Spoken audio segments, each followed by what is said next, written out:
जय हिंद दोस्तों, हम इस वीडियो में सीखेंगे कुछ इम्पॉर्टेंट पॉइंट जो अक्सर इस्तेमाल करते समय हम गलती कर देते हैं इनका। और वो क्या इम्पॉर्टेंट पॉइंट सीखने वाले हैं, हम सीखेंगे पजेसिव प्रोनाउन और पजेसिव एडजेक्टिव में डिफरेंस। यही सीखना है हमको इस वीडियो में कि पजेसिव प्रोनाउन क्या होता है और पजेसिव एडजेक्टिव क्या होता है। इन दोनों में डिफरेंस सीखना है और क्या है। पहले तो वो शब्द देख लेते हैं कि पजेसिव प्रोनाउन में कौन से शब्द आते हैं और पजेसिव एडजेक्टिव में कौन कौन से शब्द आते हैं। एडजेक्टिव में कौन कौन से शब्द आते हैं, वो शब्द हैं माई, और क्या हो सकता है, अवर। ये सब एडजेक्टिव हैं, माई, अवर, योर, और क्या होता है, हीज, हर, देयर, और एक होता है इट, इट्स।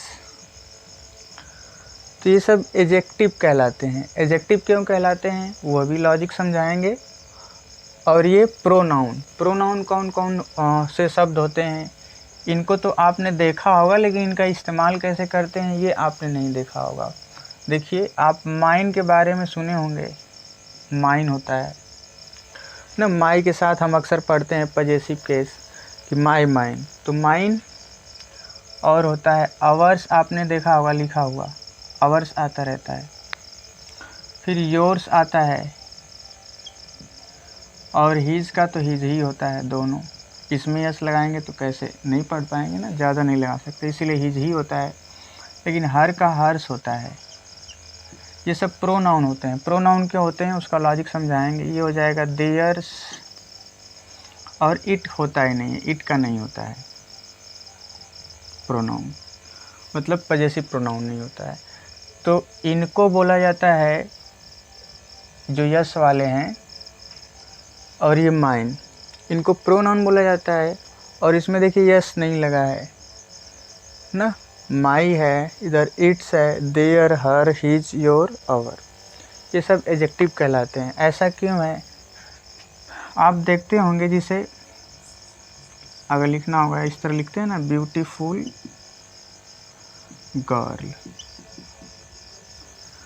तो ये देखिए, नाउन गर्ल है, इसकी विशेषता बता रहा है क्या, ब्यूटीफुल।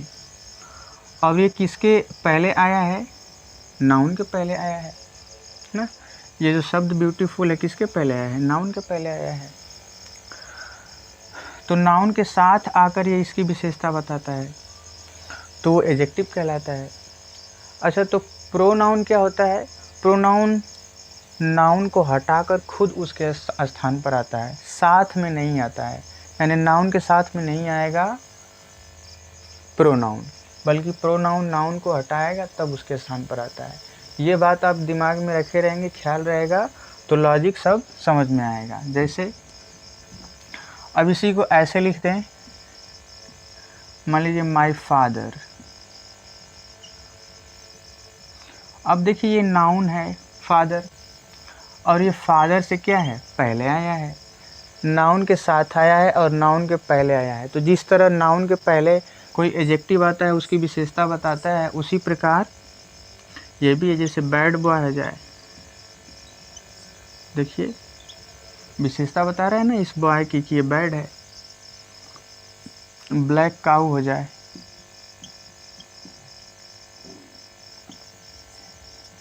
तो काऊ क्या है, काऊ नाउन है और नाउन की विशेषता बता रहा है ब्लैक। तो आप देख रहे हैं, एडजेक्टिव जो होता है वो विशेषता जिस नाउन की बताता है उससे पहले आकर उसकी विशेषता बता रहा है। कोई ज़रूरी नहीं है कि इसी तरह है, और तरीका होता है। लेकिन आप यहाँ पर देख रहे हैं कि जो नाउन से पहले यहाँ पर एडजेक्टिव आया है और ये इसकी विशेषता बता रहा है। ये एडजेक्टिव है और इस नाउन की विशेषता बता रहा है। उसी प्रकार ये भी हो जाएगा माई, इसको एडजेक्टिव बोलते हैं। क्यों बोलते हैं, क्योंकि ये नाउन के पहले आया है। इसी प्रकार ये हो जाएगा आवर बुक्स, हमारी किताबें। अब देखिए, ये बुक्स हो गया नाउन और इसके पहले आवर आया है, तो ये क्या होगा, एडजेक्टिव कहा जाएगा। जैसे, और मान लीजिए योर लिखा गया है तो योर फ़ोन लिख देते हैं, योर फ़ोन तुम्हारा फ़ोन। तो ये नाउन हो गया फ़ोन, लेकिन इस फ़ोन की विशेषता क्या है, योर। योर यानी तुम्हारा फ़ोन है ना। तो इस फ़ोन को क्वालिफाई कर रहा है, कुछ बता रहा है, उसको ऐड कर रहा है, तो वही क्या कहलाता है, वही एडजेक्टिव कहलाता है। नाउन से पहले आया इसीलिए एडजेक्टिव है। उसी तरह क्या हो जाएगा, हिज फादर या हिज ब्रदर लिख देते हैं। देख रहे हैं, ये नाउन है और इससे पहले आया है। और उधर देयर लिखा गया है तो लिखिए दियर, दियर पेन्स लिख दीजिए, उन सभी का कलम। तो ये देखिए क्या है, पेन्स, इससे पहले दियर आया है, तो ये क्या कहलाएगा, एडजेक्टिव कहलाएगा।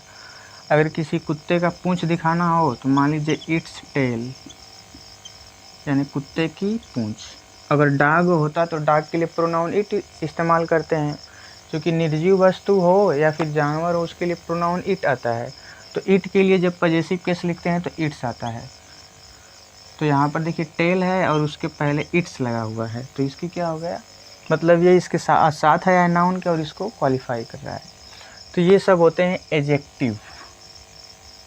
और प्रोनाउन क्या होता है, प्रोनाउन नाउन को हटाकर खुद उसके स्थान पर आ जाता है, तो ये होते हैं प्रोनाउन। जैसे एग्जांपल देखिए, माई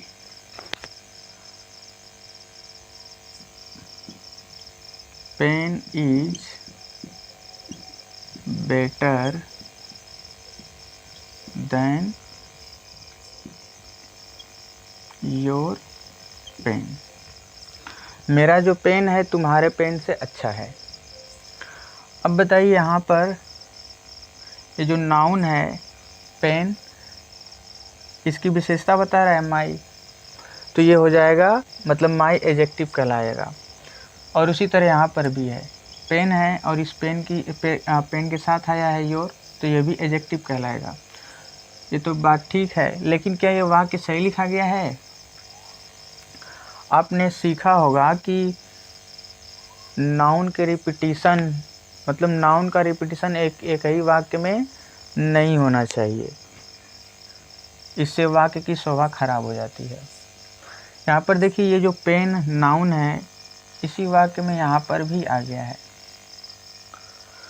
तो फिर क्या करें, दूसरे वाले को हटा दें। लेकिन हटा देंगे तो आप देख रहे हैं यहाँ पर योर आ जाएगा, और आपने कभी भी वाक्य में योर को अकेला लिखा हुआ नहीं देखा होगा, क्योंकि उसके साथ नाउन आता ही आता है।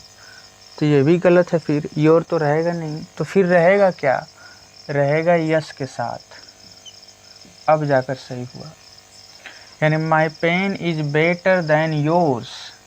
और योर्स का यहाँ पर क्या मतलब निकलेगा, योर्स का मतलब यही निकलेगा, योर पेन। यहाँ पर जो योर्स है इसका जो मतलब है वो योर पेन है,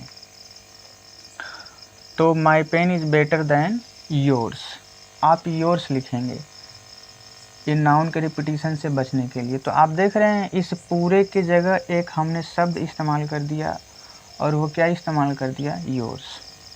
तो ये जो नाउन था, नाउन की विशेषता बता रहा था। कुल मिलाकर ये जो शब्द बने हैं इनको हटाकर ये जो आया है ये तो प्रोनाउन है। ये नाउन को हटा दिया ना, नाउन को हटाकर खुद आ गया, तो वही कहलाता है pronoun.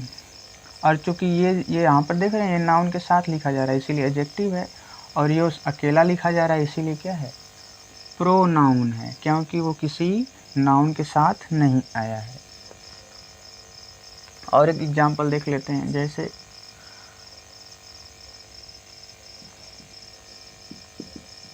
This dog is my dog, ये कुत्ता मेरा कुत्ता है। अब देखिए ये कुत्ता मेरा कुत्ता है, बोलने में थोड़ा अजीब लग रहा है ना, क्यों अजीब लग रहा है।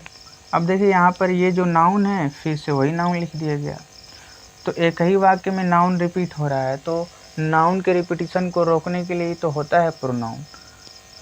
तो फिर अब क्या करें, यहाँ पर पूरा अगर हम लिख दें माइन तो ये सही हो जाएगा। क्यों सही हो जाएगा, क्योंकि माइन क्या है, प्रोनाउन है, और माइन का मतलब क्या है, माइन का मतलब यही है, माई डॉग हो जाएगा। तो कुल मिलाकर ये जो शब्द होते हैं ना, ये जो शब्द होते हैं, मान लीजिए माइन लिखा गया है, तो माइन का मतलब वाक्य में क्या होता है, माइन बराबर होगा माई प्लस नाउन, और ये नाउन कौन होगा, इस नाउन का जिक्र वाक्य में पहले हो चुका रहेगा, वो नाउन होगा, माइन का मतलब निकलेगा। उसी प्रकार योर्स का हो जाएगा, योर्स का मतलब क्या होगा, योर्स का मतलब भी यही होगा, क्या होगा, योर प्लस नाउन, और ये नाउन कौन होगा, इस नाउन का जिक्र पहले हो चुका रहेगा। जैसे देखिए यहाँ पर, जैसे है ना, my pen is better than yours,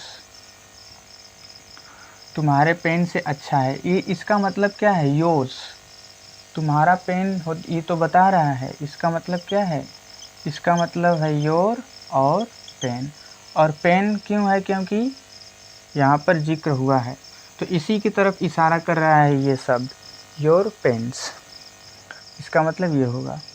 इस वाक्य में माइन का मतलब क्या निकलेगा, इस वाक्य में माइन का मतलब माई डॉग होगा। क्यों होगा, माई तो है ही, लेकिन ये जो नाउन आएगा इसके साथ में, ये नाउन पहले जिक्र हो चुका रहेगा, वो नाउन होगा। तो इस वाक्य में माइन का मतलब क्या निकला, माई डॉग निकलेगा। और एग्जाम्पल देख लेते हैं, जैसे his house is bigger than mine. अब देखिए क्या ये वाक्य सही है या गलत है। तो हिज हाउस यहाँ पर देखिए नाउन के साथ आया, इसीलिए तो एडजेक्टिव कहलाएगा। आगे चलते हैं, इज बिगर बड़ा है देन माइन, तो यहाँ पर माइन का मतलब क्या समझ में आ रहा है आपको, मुझसे बड़ा है, नहीं, मेरे घर से बड़ा है ना उसका घर, ये कहना चाह रहे हैं। तो यहाँ पर माइन का मतलब क्या निकलेगा, माई तो आएगा ही, और जो नाउन पहले जिक्र हो चुका है वो साथ में है, तो इसका मतलब क्या है, माई हाउस है, यानी इसका जो मतलब माइन का क्या निकलेगा, माई हाउस निकलेगा। तो आप देख रहे हैं ये नाउन के रिपीटिशन को रोक रहा है, यानी खुद उसके स्थान पर आ जा रहा है। तो ये होता है प्रोनाउन, और एडजेक्टिव क्या होता है, वो नाउन के साथ में आता है। तो ये होता है दोनों में डिफरेंस। आई होप कि आपको ये सभी बातें समझ में आ गई होंगी। अगर आपको कोई प्रॉब्लम हो रहा है तो कमेंट करके बताइए, ताकि हम उसमें सुधार कर सकें। जय हिंद।